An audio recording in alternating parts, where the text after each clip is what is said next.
मेरा नाम साबरा है, साबरा हुसैन। मेरे बचपन में मेरे वालिदैन फौत हो गए थे।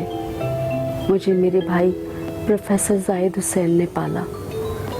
वो बहुत ही नेक, शरीफ और नफीस आदमी है। मेरे वालिदैन के फौत होने के बाद उन्होंने ही मुझे माँ और बाप दोनों का प्यार दिया। मेरी खातिर उन्होंने शादी भी नहीं की। हाँ, मगर मेरी शादी के लिए बहुत फिक्रमंद रहते थे। अक्सर बैठे मेरे बारे में ही सोचते रहते थे।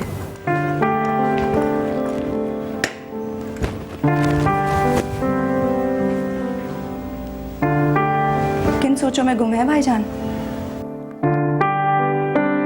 हाँ, वो आप मेरे बारे में सोच रहे थे, है ना? हाँ। भाईजान, मेरी किस्मत में जो लिखा होगा वही होगा। आप ज्यादा ना सोचा करें। अरे, अगर मैं तुम्हारे बारे में नहीं सोचूंगा तो कौन सोचेगा? लेकिन भाईजान, अगर आपके सोचने से मेरी किस्मत बदल जाती है तो सोचिए आप। लगता है महमूद आ गया। मैं देखती हूँ।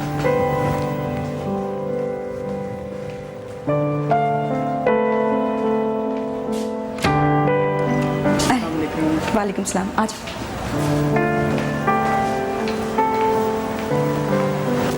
आओ। अस्सलाम वालेकुम सर। वालेकुम सलाम। बैठो। चाय पियोगे? जी नहीं।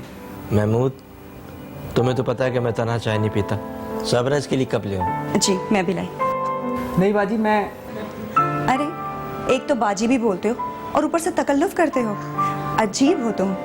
मैं भी लाती हूँ। महमूद भाईजान से पढ़ने आया करता था। वो बहुत ज़हीन लड़का था, मगर उसके वालिद अकबर नहीं चाहते थे कि वो आगे पढ़ाई करे। वो चाहते थे महमूद उनकी दुकान पर बैठे। महमूद मुझे बाजी कहता था और मैं भी उसे अपना छोटा भाई समझती थी। महमूद अक्सर अपने दिल की बातें मुझसे किया करता था। वो कभी रोता था, कभी हंसता था। महमूद ने ही मुझे बताया था। पढ़ाई हो रही है? हाँ?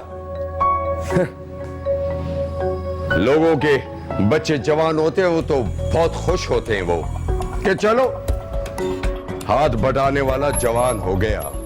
लेकिन इस नालायक को, इस हडराम को देखो, ये प्रोफेसर की बहन की गोद में जाकर सो गया है। अब्बा प्लीज, साबरा मेरी बाजी हैं। मैं नहीं मानता इस बात को। समझा इसे? एक जवान लड़की और एक जवान लड़के के दरमियान क्या रिश्ता होता है? सिर्फ एक ही रिश्ता होता है। देखा तूने? हाँ, सच्ची बात हमेशा कड़वी लगती है। समझा इसे? समझा? दुकान पर जाए, दुकान नहीं नहीं नहीं नहीं, आज के बाद तू पढ़ने नहीं जाएगा, दुकान जाएगा। ये दुकान चला जाएगा, दुकान में भी चला जाएगा। आप तो हर वक्त उसके पीछे पड़े रहते हैं। मैं पीछे पड़ा रहता हूँ उसके? हाँ, तुझे कितनी बार समझाया है कि मुझे मर्दों के सामने औरतों का बात करना पसंद नहीं है। हाँ। छोड़ मेरा हाथ। हाँ? देखा तूने इसे? इस नालायक ने अपने बाप का हाथ पकड़ा। हाँ? ये तरबियत है तेरी? महमूद के अब्बा बहुत सालिम आदमी थे। वो बात बात पर महमूद और उसकी वालदा को मारा भी करते थे। अक्सर गंदी गंदी गालियां भी सुनाया करते थे। महमूद बहुत दुखी था। वो अपनी कहानी सुनाकर अपना दिल हल्का करता था मुझसे, और मैं भी एक बड़ी बहन की तरह छोटा भाई समझकर उसे तसल्ली दिया करती थी, जैसे बड़ी बहन अपने छोटे भाइयों को तसल्ली देती है। महमूद अपनी वालदा की तरफ से बहुत फिक्रमंद था, क्योंकि उसके वालिद दूसरी शादी करना चाहते थे। गजरा रे, आओ तेरे काय। आज तो माशाल्लाह बहुत ही खूबसूरत लग रही हो तुम। हाँ? क्या खूबसूरत लग रही हो।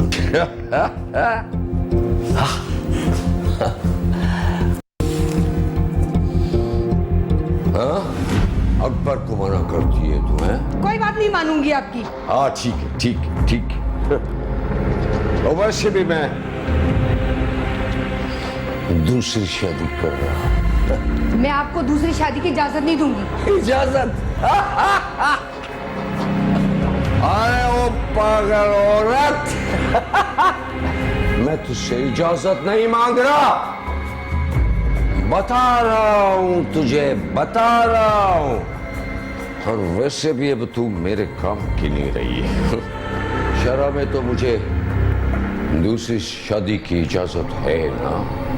शरय में तो और भी बहुत सी बातें, वो तो आप नहीं मानते। ज्यादा मुल्ला नहीं बनने की जरूरत नहीं है। मैं चाहूं ना, मैं चाहूं ना तो मैं तो अभी और इसी वक्त तुझे तलाक दे सकता हूं। हाँ,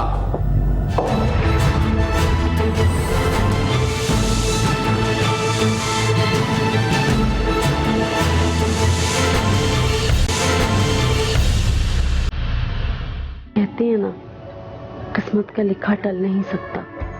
मेरे साथ भी ऐसा ही कुछ हुआ। अकबर मेरे और भाईजान के खिलाफ जाल बिछा रहा था और हम दोनों इससे बिल्कुल बेखबर थे।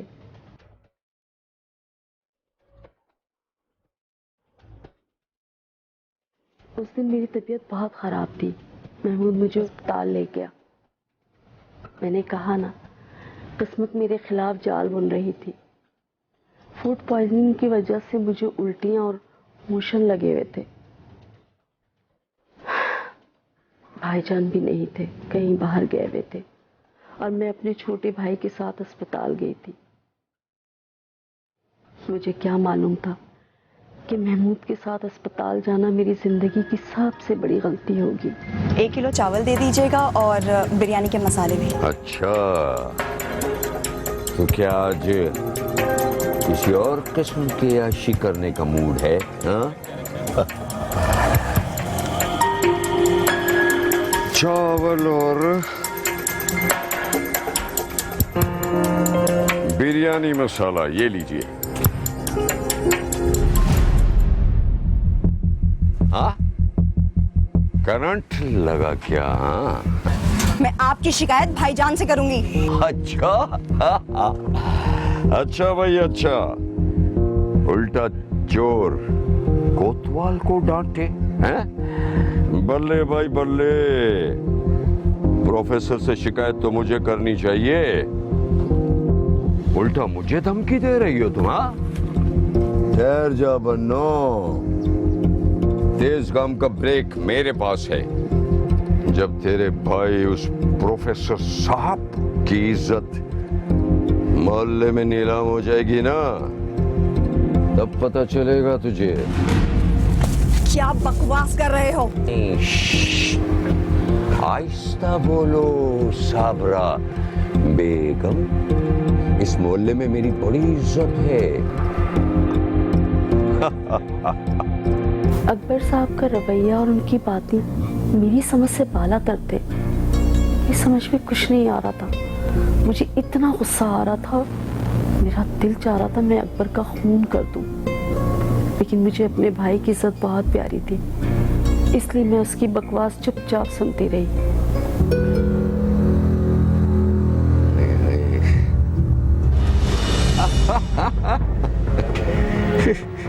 अकबर साहब, मेरी तबीयत खराब थी, मुझे। हाँ, मुझे मालूम है मुझे।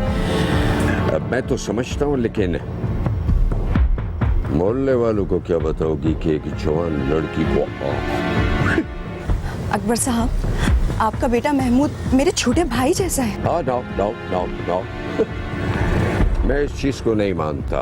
आप मुझ पे इल्जाम लगा रहे हो? तोबा, कैसी बातें कर रही हो तुम? हाँ, और मैं तो ऐसा सोच भी नहीं सकता। मैं तो बड़ा हसास और नरम दिल आदमी हूँ, इतना घटिया नहीं हूँ मैं। हाँ, इंसान हूँ और इंसान तो खता का पुतला होता है ना। मैं तो उन मोहल्ले वालों की बात कर रही हूँ, उन गंदे जहनों की बात कर रहा हूँ जिसमें जाने कौन कौन से सवालात पैदा होते, और उन सवालों के जवाबात न तुम्हारे पास है और न तुम्हारे भाई के पास। आप ये तस्वीरें जाया कर दीजिए। मैं आप बेफिक्र हो जाओ, मैं इन तस्वीर को जाया कर दूंगा। हाँ, लेकिन जरा प्रोफेसर साहब को दिखाने के बाद। आप क्या चाहते हैं? मैं महमूद से भाई बहन का रिश्ता खत्म कर दूं? मैं कर दूंगी। नहीं नहीं नहीं नहीं। हाँ, वैसे मेरी एक शर्त है। शर्त? जी, शर्त। अगर तुम चाहती हो कि ये तस्वीर मोहल्ले वालों की नजरों से ना गुजरे तो तुम्हें मुझसे शादी करनी होगी। जी? जी, इस मसले का यही एक हल है। वैसे तुम्हारी मर्जी। हाँ, एक बात याद रखना, ये बातें तुम्हारा भाई बर्दाश्त नहीं कर सकेगा, क्योंकि उसका दिल तो बैटरी पे चलता है। बैटरी। एक दिन है तुम्हारे पास, सिर्फ एक दिन सोचने के लिए। अच्छी तरह से सोच लो, लेकिन ये बात अच्छी तरह से नस्चीन कर लेना कि ये जो इज्जत है ना, इज्जत ये सालों में बनती है, लेकिन ये मिनटों में चली जाती है। बड़ी बेवफा चीज है ये इज्जत। साबरा बेगम, मैं इज्जत की बात कर रहा हूँ, इज्जत की।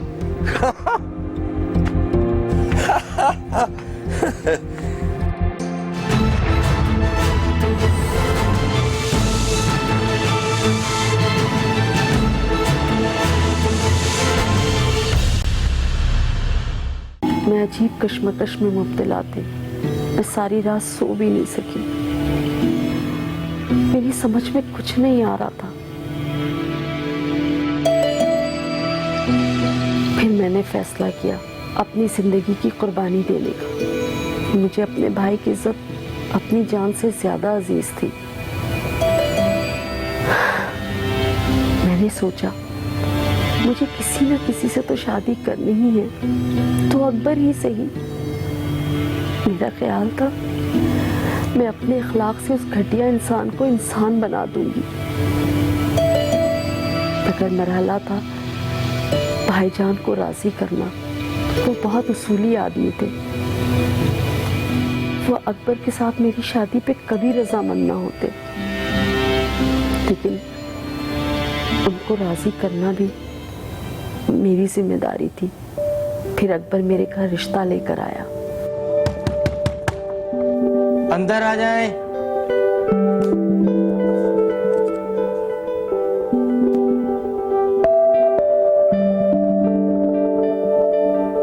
अस्सलाम वालेकुम। वालेकुम सलाम। अकबर, आप कैसे हैं? खैरियत से? बैठो। मेहरबानी मेहरबानी। भाई साबरा, 2 कप चाय बनाना, आज तो अकबर भाई तशरीफ लाए। नहीं नहीं प्रोफेसर साहब, इन तकल्लुफात की जरूरत नहीं है। दरअसल मैं आपसे एक जरूरी बात करने आया था। अरे इस बहाने मैं भी चाय पी लूंगा। वैसे जरूरी बात क्या है? अब प्रोफेसर साहब, मैं साबरा के लिए रिश्ता लाया हूँ। अच्छा यार अकबर, सच्ची बात यह है कि मैं भी साबरा के लिए रिश्ता ढूंढूंगा। उसके हाथ पीले हो जाएं तो मैं भी सुकून से मर सकता हूँ। मेरे बारे में आपका क्या ख्याल? मेरा मतलब ये है कि आप मुझे कैसा समझते हैं? आप एक नेक दयानतदार आदमी हैं। Thank you. आपको मुझ पर एतबार तो है ना? 100%। जाहिद साहब, उम्र में तो मैं आप ही जैसा हूं, लेकिन अंदर से I am very strong and young man. इसलिए चाहता हूं कि दूसरी शादी कर लूं। इस तरह इंसान गुनाह से बचा रहता है। इस उम्र में तुम दूसरी शादी करोगे? इधर उधर ताक झांक से तो बेहतर है कि आदमी किसी खूंटे से बंधा रहे। खैर ये तुम्हारा जाती मसला है, तुम दूसरी शादी करो या तीसरी। तुम साबरा के रिश्ते की बात कर रहे थे ना, तो ये खामखा दरमियान में अपनी दूसरी शादी कैसे ले आए? जाहिद साहब, मैं साबरा से शादी करना चाहता हूँ। क्या? हाँ। तुम्हारा दिमाग खराब है? तुमने सोचा कैसे ये? मैं कोई गलत बात नहीं सोच रहा हूं जाहिद साहब, आप खुद सोचे, इससे आपका भी एक बहुत बड़ा मसला हल हो जाएगा और मेरा भी। चलो उठाओ।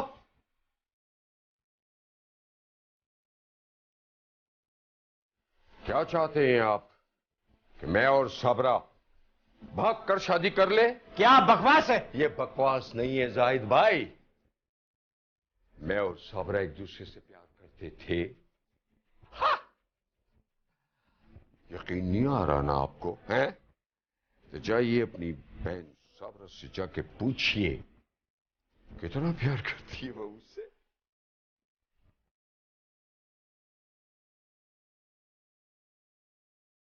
भाईजान मुझसे बहुत प्यार करते थे। उन्होंने मुझसे पूछा क्या मैं अकबर से प्यार करती हूँ।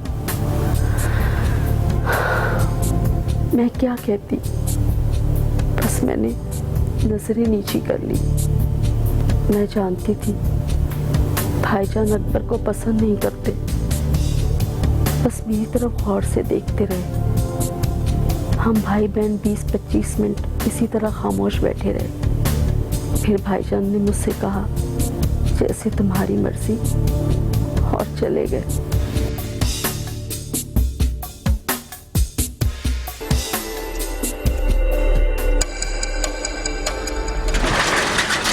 अस्सलाम वालेकुम।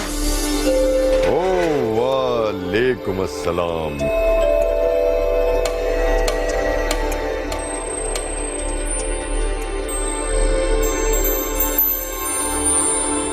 जी आप भाभी से दूसरी शादी की इजाजत ले लीजिए। गोली मारे इजाजत को जाहिद भाई, मैं आरफा के खाने पीने का रहने का सब इंतजाम कर दूंगा। मैं चाहता हूँ जल्द से जल्द। हाँ जाहिद साहब, आपने तो मेरे दिल की बात कर दी। ऐसा करते हैं कि रमजान से पहले सादगी से निकाह कर लेते हैं, और वैसे भी अल्लाह ताला ने मुझे सब कुछ दे रखा है।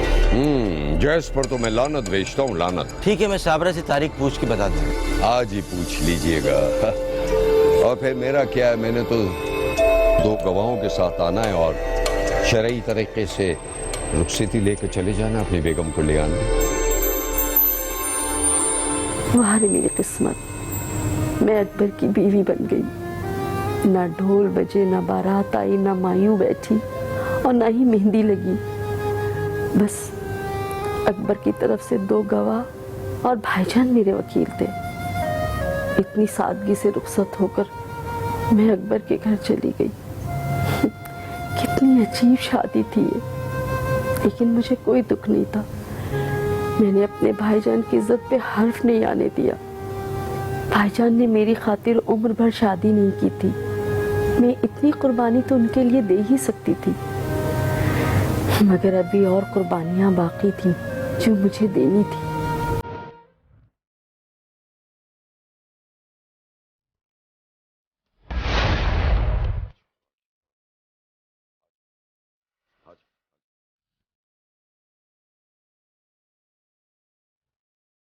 ये लड़की कौन है? ये मेरी बीवी है, तुम्हारी शौकन। शौकन, मैं इसको अपने घर में दाखिल नहीं होने दूंगी। अब्बा बहुत हो गया, अब तुमने मेरी माँ पे हाथ उठाया तो हाथ तोड़ दूंगा। हाँ देखा तुमने, इस लड़के को देखा तुमने? हाँ, ये अपने बाप के हाथ तोड़ देगा। इसकी नालायकी की वजह से मैंने ये दूसरी शादी की है। चल हट, रास्ता दे मुझे अंदर जाने का, नहीं तो अभी और इसी वक्त 3 तलाकें देकर फारिग कर दूंगा मैं तुझे, फारिग। चल अम्मा, आज के बाद से तेरा इस आदमी के साथ कोई वास्ता नहीं रहेगा। बहुत जुल्म सह लिए तूने इसके। चल। और बाजी, तुम तो बड़ी समझदार थी, तुम ही ने आज मेरी माँ का घर लूट लिया। चल अम्मा। चल चल चलो यहां से। हाँ, खस कम जहां पाक। देखा तुमने साबरा बेगम, मैं तुम्हारी खातिर अपनी जवान औलाद को भी कुर्बान कर सकता हूं।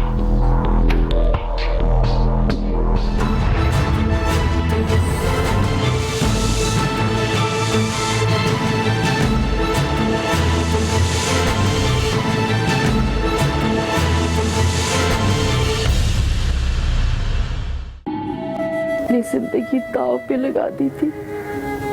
महमूद की माँ का घर उजाड़ दिया था, मगर अपने भाई की इज्जत बचा ली थी। अकबर तो मेरी सोच से ज्यादा घटिया निकला था। वो तो किसी मजहब को नहीं मानता था। वो अल्लाह रसूल की बातें जरूर करता था, मगर अल्लाह रसूल की बात पे अमल नहीं करता था। उसके अंदर तो इब्लीस था, इब्लीस। मैं तो किसी से कुछ कह भी नहीं सकती थी कि वो मेरे साथ क्या क्या करता था। खुदा खुदा करके 2 हफ्ते गुजर गए और इन 2 हफ्तों में मुझे 200 रूप नजर आए अकबर के। फिर रमजान आ गया। बीड़ी जलाइए जिगर मां बढ़िया है पिया ऐसा पिया। एक गिलास पानी पिला। आपका तो रोजा था ना? था अब नहीं है। आपने नशा किया है? मुफ्त मिले तो ये काजी पूरा शहर पी ले। शराब का क्या है, शराबी शहर भी पी ले। बहुत बुरी बात है अकबर। मरने के बाद आप अल्लाह को क्या जवाब देंगे? देखो साबरा बेगम, इस वक्त मैं बहुत मजे में हूँ। हाँ, ये मेरा मजाक किरकिरा नहीं करो। हाँ, मैं आपके साथ अब नहीं रह सकती। ये तुम मेरी बीवी हो, बीवी। मेरी इजाजत के बगैर तुम कहीं भी नहीं जा सकती हो। इधर आओ। अच्छा प्लीज अकबर, मेरा रोजा है। और तुम्हारा रोजा है तो क्या हुआ, मेरा रोजा तो नहीं है ना। इधर आओ, चलो। मैं आपसे नफरत करती हूँ। नफरत, तेरी नफरत को मोहब्बत में बदलना मुझे आता है। इधर आओ।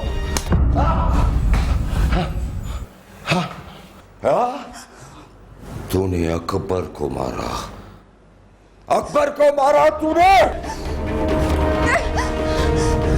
अकबर की बेजा हरकतें मेरी बर्दाश्त से बाहर हो गई थी, इसीलिए मैं उसे छोड़कर भाईजान के घर आ गई। मैं जानती थी ये शैतान अब किसी और तरह से मेरी जिंदगी में जहर घोलेगा, क्योंकि वो इब्लीस होने के साथ साथ शातिर भी था। प्रोफेसर साहब अपनी बहन को समझाते, मुझसे पंगा लिया ना तो मैं जिंदगी तबाह कर दूंगा। अब और क्या तबाह करोगे तुम? इतना तो तबाह कर दिया तुमने। प्रोफेसर मैं अब भी रिक्वेस्ट कर रहा हूं, वरना मेरे पास दूसरा रास्ता भी है। देखो अकबर, तुम्हारा और साबरा का रिश्ता खत्म हो गया है। उसने अपनी मर्जी से तुम्हारे साथ शादी की थी, अब वो अपनी मर्जी से वापस आई है। बेहतर यह है कि तुम यहां से चले जाओ। मैं साबरा को लेकर जाऊंगा प्रोफेसर। साबरा को ले जाने के लिए पहले तुम्हें मेरी लाश पर से गुजरना होगा। तो गुजर जाऊंगा। भाईजान, भाईजान प्लीज अंदर चलिए। साबरा, तुम अंदर जाओ। लेकिन भाईजान आपका बीपी। मैंने कहा है ना, तुम अंदर चलो। भाईजान को पहली दफा मैंने इतने गुस्से में देखा था। मैं तो चाहती थी कि मामला बातचीत के जरिए हल हो जाए। मुझे बार बार भाईजान का ख्याल आ रहा था। सच तो ये है कि मैं अब एक लम्हा भी अकबर के साथ गुजारना नहीं चाहती थी। अकबर में वैसे तो बहुत सारी खबासत थी, गैर फितरी अमल मेरे लिए सबसे बड़ा मसला थी, जो मैं अपने भाई को बता भी नहीं सकती थी। उस दिन अकबर चला गया, 2 दिन के बाद वो फिर आ गया। प्रोफेसर, ओ प्रोफेसर, निकाल अपनी बहन को बाहर निकाल। प्रोफेसर बाहर निकाल। तूने अब तक सिर्फ मेरी शराफत देखी है प्रोफेसर, अब मेरी जलालत देख तू। तुम खुद से निकलते हो कि तुम्हें धक्के मार के बाहर निकालूं? धक्के?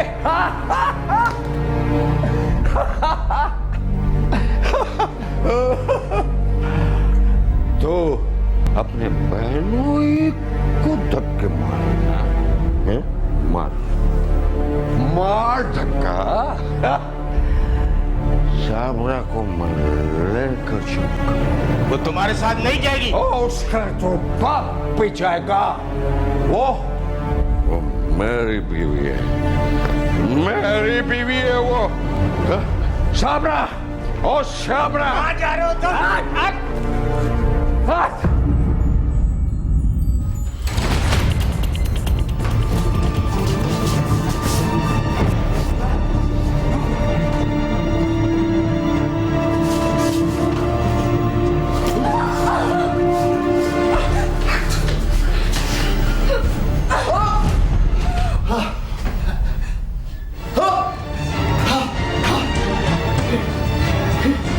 मैंने आखिर उस इब्लीस को मार दिया। उसने मेरी जो तौहीन की थी वो तो की ही थी, लेकिन मैं अपने भाई की बेइज्जती किसी तरह बर्दाश्त नहीं कर सकती थी। अकबर जमीन पे गिर के तड़पने लगा। एम्बुलेंस आई और अकबर को उठा कर ले गई।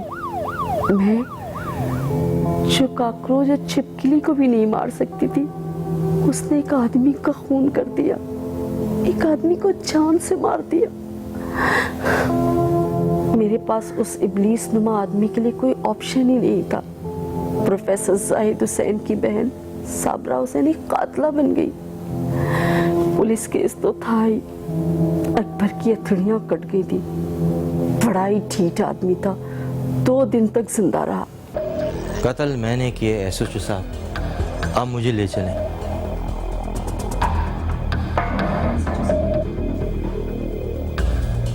भाईजान झूठ बोल रहे हैं एसएचओ साहब। कत्ल मैंने किया है, आप मुझे ले चलें। फरक, यस सर। साबरा बीबी को थाने ले चलो। एसएचओ साहब, आप मुझे ले चलें। साबरा बेकसूर है, इस बेचारी के साथ तो वैसे ही बहुत जुल्म हुआ है। प्रोफेसर साहब, अकबर साहब ने आखिरी बयान में साबरा का नाम लिया है, तो इसलिए आप दोनों थाने चलें। एसएचओ साहब, कत्ल मैंने किया है, आप मुझे ले चलें। साबरा, तुम चुप करो। छुरे पर मेरी उंगलियों के निशान है एसएचओ साहब। फरक, यस सर। साबरा बीबी को इज्जत से थाने ले चलो। केस क्लियर था। आलाए कत्ल पे मेरी उंगलियों के निशानात मौजूद थे। फिर अकबर का बयान भी था। मुझ पे मुकदमा चला और मुझे उम्र कैद की सजा हो गई।